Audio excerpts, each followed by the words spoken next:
Welcome to Teachers Lounge. Today we're with Deante Bridges, teacher at Atlanta Heights Charter Academy. And Deante is somebody that I've wanted to talk to for a while because I think he's doing some really cool things in his classroom when it comes to creating relationships with the students, having a relationship that goes deeper than just the teacher-student level. So thank you, Deante, for being on. Teachers, I think, get into this profession to make a difference in their community, make a difference in the schools around them, make a difference for our future. And it's something very commendable. I think it's something that not a lot of professions have. You know, you don't get into accounting to make a huge difference in your community. I guess my first question is, what originally made you want to be a teacher? I've always, even as a child, I've always had a passion for community, serving the community. And I think as I navigated through school, especially high school, and I reached my senior year, and of course the question arises, what are your plans? What do you plan to study? And at the time, I honestly didn't have a sense of direction in regards to what I wanted to study once I transitioned to college.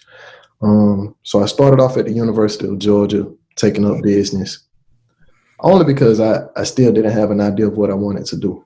And then I transferred to Morehouse College. And upon transferring, I think that's when I started to realize just how much I wanted to, of course, remain at home in the community that reared me and just give back. So Morehouse did not offer an education program, but they did offer sociology. And the only reason why I took up sociology is because I had to take it as an elective my first year there. And just learning about how systems work and doing a little research and finding out that Martin Luther King Jr. actually studied and earned his degree in sociology as well.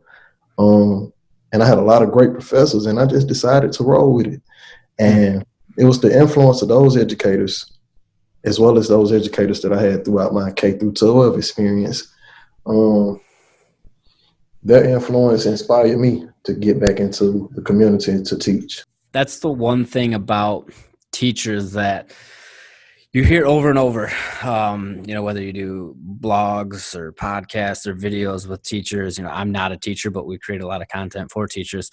That seems to be the most popular answer about why you got into teaching was I had a great teacher in 5th grade or 6th grade or high school or college that, I really connected with. And, talking with you before this and, kind of leading up to this, that's something that you are doing in your classroom as well, connecting with these students and really connecting with that environment. I think, any teacher will tell you creating relationships is the most important part of the learning process. I had a teacher one time tell me, if you don't have relationships with your students more than just the surface level, don't expect them to learn anything. And I think that's true. And one of the reasons that I wanted to talk to you was different teachers I've talked to have told me, creating relationships in one school is different than creating relationships with other schools. Schools in farm country is different than inner city schools, or, private schools are different. Atlanta Heights, I think it's, safe to say, is characterized as an urban environment. Is that an area when you started teaching that you wanted to be in?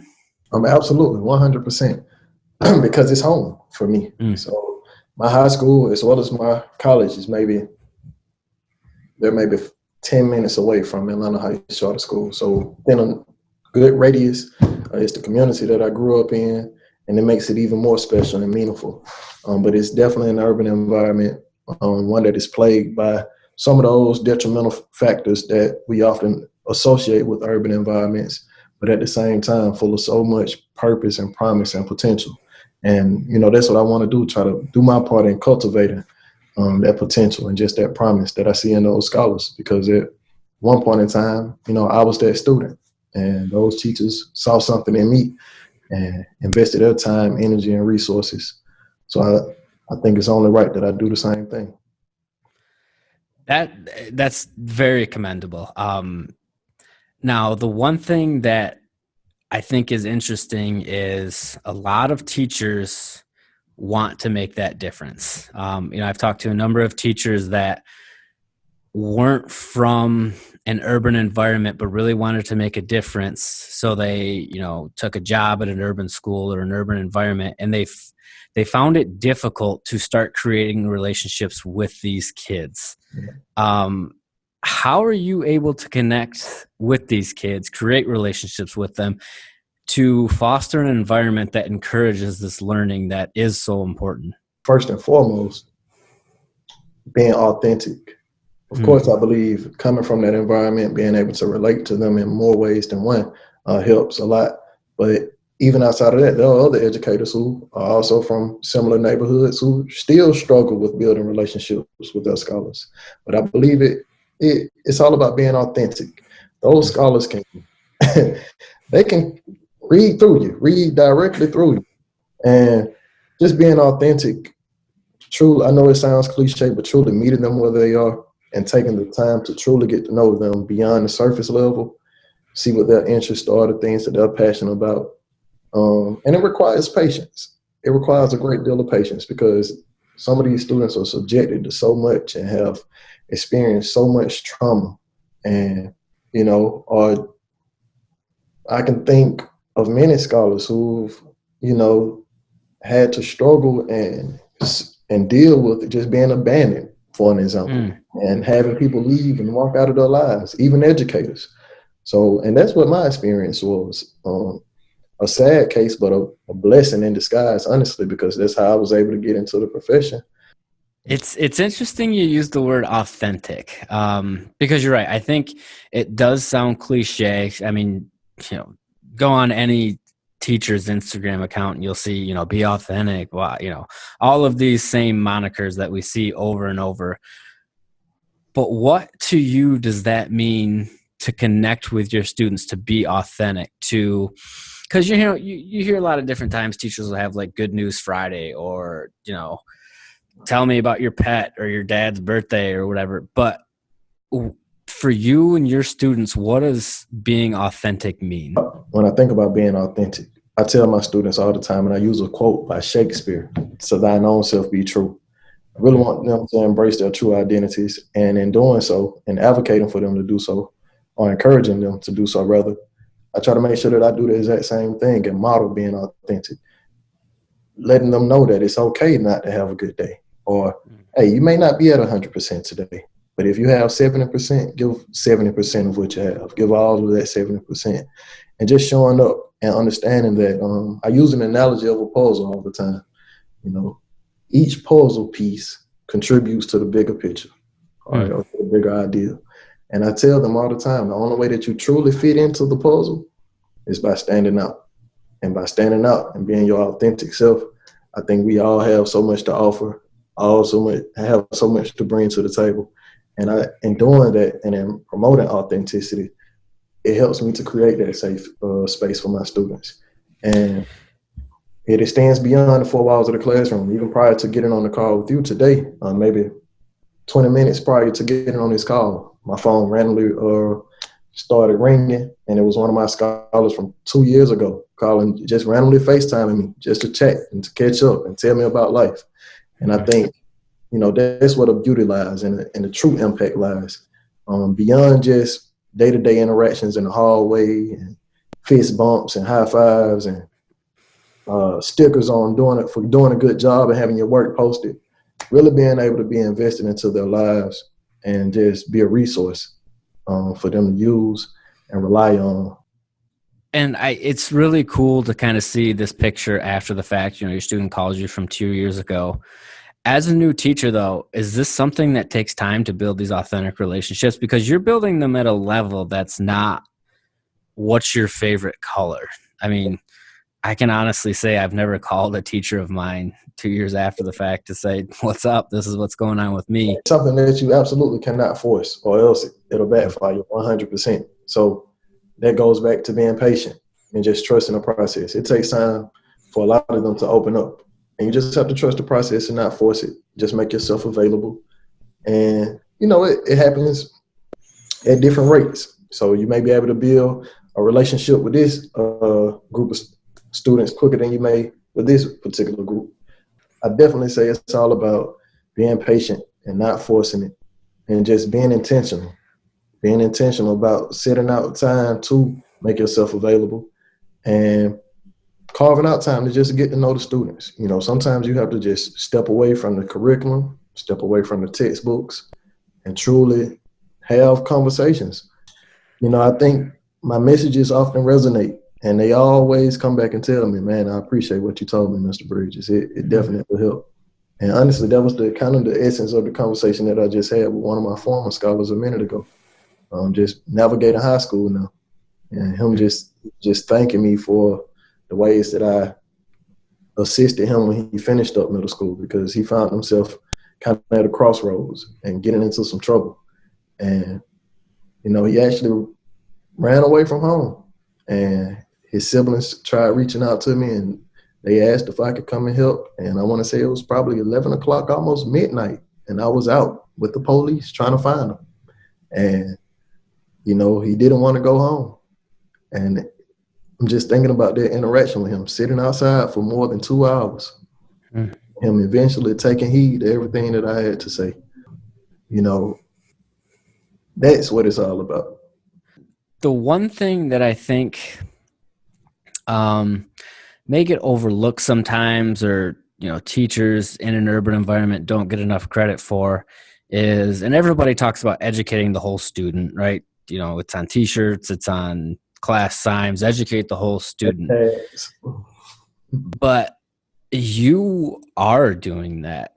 You are, when somebody calls at 11 o'clock to come help, enlist your help to come find one of your former students, or just being there for a kid that had you 2 years ago to call you. Is that draining on a teacher? Is that something that you are constantly thinking about? Because teachers always talk about, I think about my kids every day, and that's, you hear that all the time. Your brain never shuts off as a teacher. But when you're dealing with these types of issues, is that something that can be tough on you as well? It's deeper for me because I'm not that far removed from where they're currently positioned. And I think about my experiences. And if we as a collective, me and my peers, had more educators like the ones that I was fortunate enough to have. So although we went to the same schools, we had different experiences with our educators and our teachers. And many of my friends, they definitely fell by the wayside. And I try not to think about it because many of them are no longer here. Many of them are locked behind bars or just living a life that isn't rooted in the potential that I knew that they had at the time. And many of them are living with regrets. And I think if they had an educator who was invested into them the way that mine were invested into me and the way that I'm invested into my students, I think it would have truly made a difference, because I know that I'm doing something right. If they feel comfortable enough to reach out to me or lean on me in times of need, or even in moments when they just want to share their success. If there's absolutely nothing going on at all, and they just want to call and talk about sports or gossip about their little boyfriends and girlfriends and give advice, it's a beautiful thing. And I wouldn't trade it for anything in the world. This is the exact reason why I wanted to talk to you about this subject. If you continue to do right by those students and continue to have the best interest at heart and remain genuine and sincere and make yourself available and be patient, I think those are a few of the ingredients that I believe when you put them all together, you'll be setting yourself up to be successful in that regard, in regards to building those relationships. How important is that patience? Very, very, very, very, very, very, very, very important. Very important. My first year, my patience, again, this is my first year teaching. I have my educators as examples, but I was a great student. I wasn't a behavior problem in school. So of course I made it easier for them. So when I had those students who, would give me issues or give me a little trouble, trying to figure out how to navigate that. in the very beginning, I struggled. It took for me having to realize that I can't take how they react or how they're behaving. I can't take it personal. And then not taking it personal, you can't take these things on a personal level. These kids are going through so much, and sometimes they show up, and you have to be on the receiving end of it. But I think in those moments, you kind of have to just understand that it's bigger than you. It's bigger than that child in that moment, and you have to find unique ways to communicate. It's all about communication too. Knowing how to be patient in how you interact with them, but also how you communicate with them. And of course, communication is an extension of just that interaction. And when you're able to talk to them and not yell and fuss and be combative and take offense to whatever they say, they realize, like, man, I can trust you. And I've found myself in situations when I've been approached by some of my scholars who, they let me have it. And I didn't do anything to them. I could not allow myself to take it personal. And it made all the difference.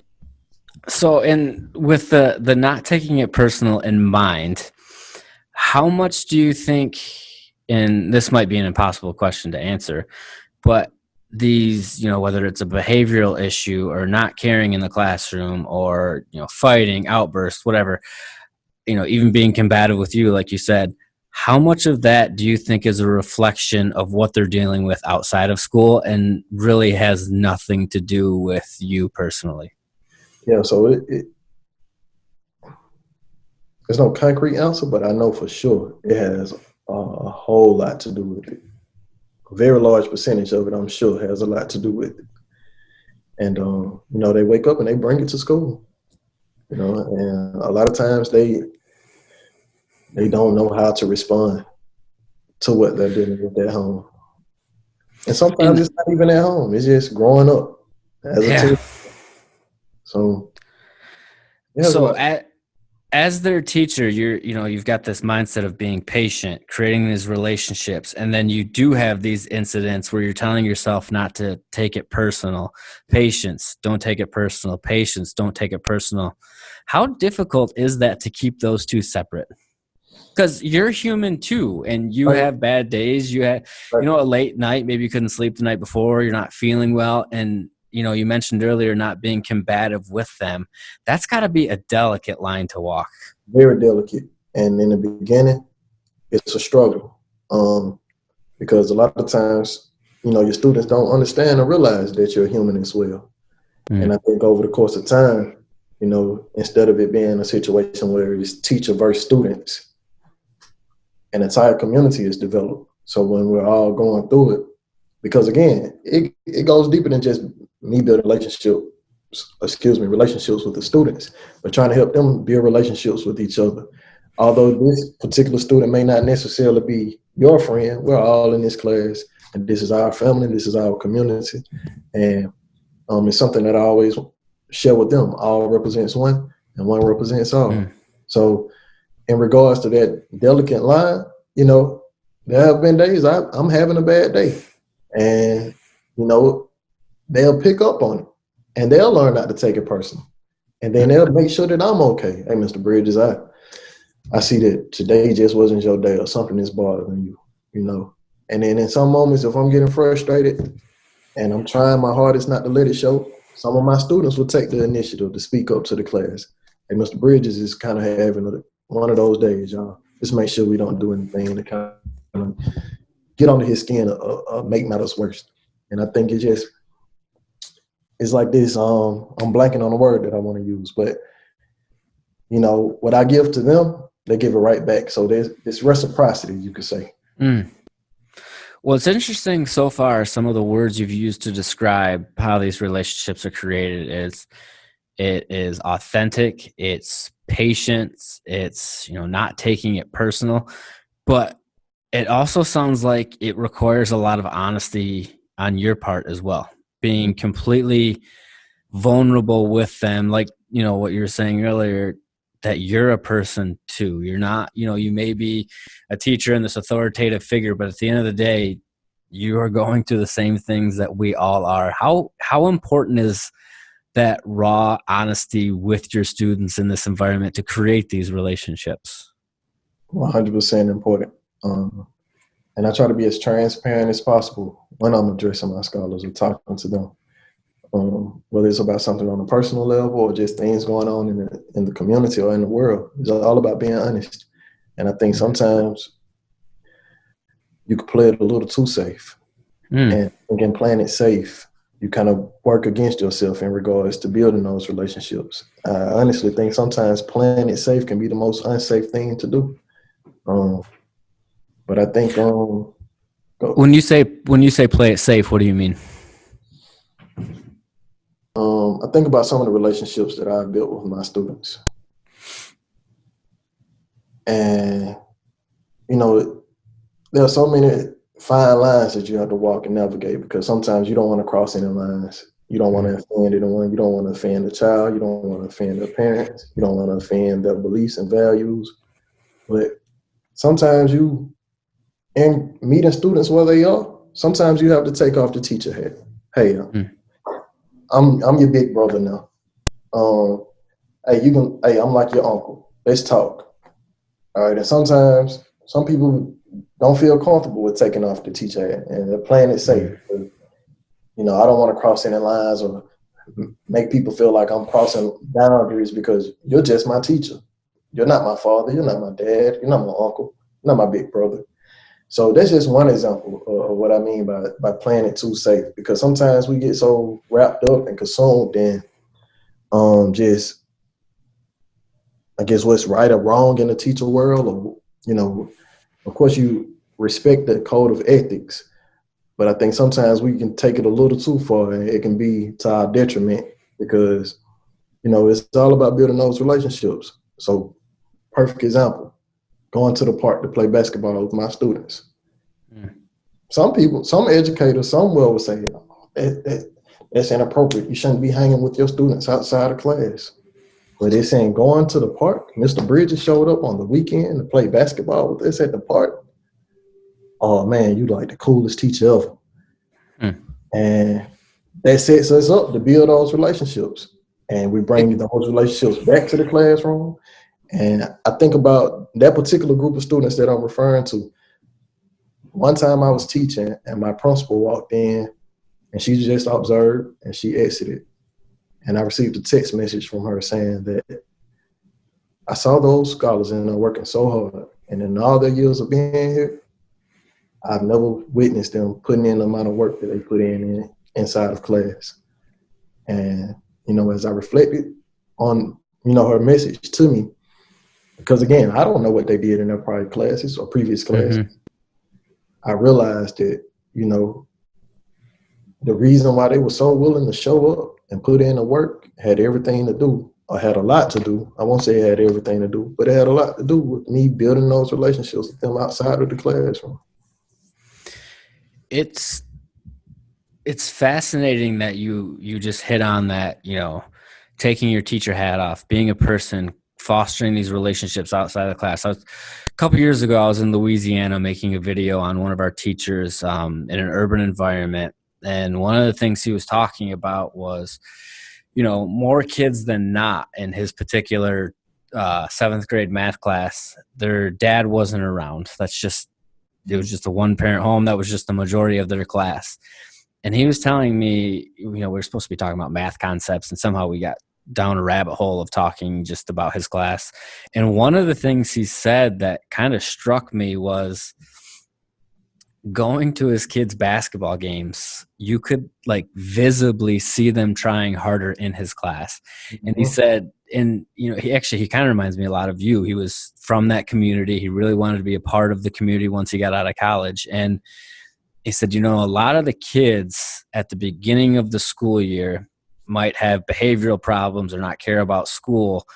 But if you're willing to be vulnerable with them, to your point, kind of take off that teacher hat and just be there for them, the amount of effort that they're willing to give in your classroom, it's not an instantaneous thing, but you can see a gradual improvement over time that, Definitely, you know, in a lot of these environments, and, you know, I don't want to speak for your class, but a lot of these environments, It might be a one person or a one parent household, and they're not used to someone being there for them.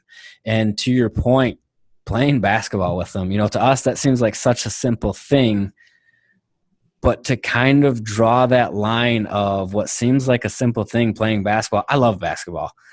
And to me, that's just joy and passion and something I love to do. But when you're doing that with kids that might not have somebody in their life to simply play basketball with them, and you're hitting on it and he hit on it as well, it allows them to kind of get past these barriers that through no fault of their own, they've put up just based on their current life situation that they have these barriers up. And it's not your fault. It's not their fault. They just exist because these are experiences that they've gone through. And, some of the things that you're talking about is breaking down some of these barriers. And, everything that your colleague that you're referring to, everything that is true, just showing up and in ways in which they can see you in a different light, see you outside of just teacher, but as a role model or a mentor or a big brother or an uncle. And in some cases, a father figure. I always think about, on one occasion, I'm in class and I'm teaching. I'm immersed in my lesson and everything that I'm saying. And one of my scholars just randomly blurted out, "Hey, Mr. Bridges, you're like a father figure to this." I had to take a minute to pause because I think that was the first time when a student said that. I believe that was my first year teaching. And I think that moment gave me the confirmation that, man, you're doing the right thing. You're making an impact. But even further than that, you are more than a teacher to these students. And that's one thing that I think urban schools, sometimes the students there get a bad rap unfairly. Absolutely. They're dealing with things that, eighth grade Scott would have never thought of.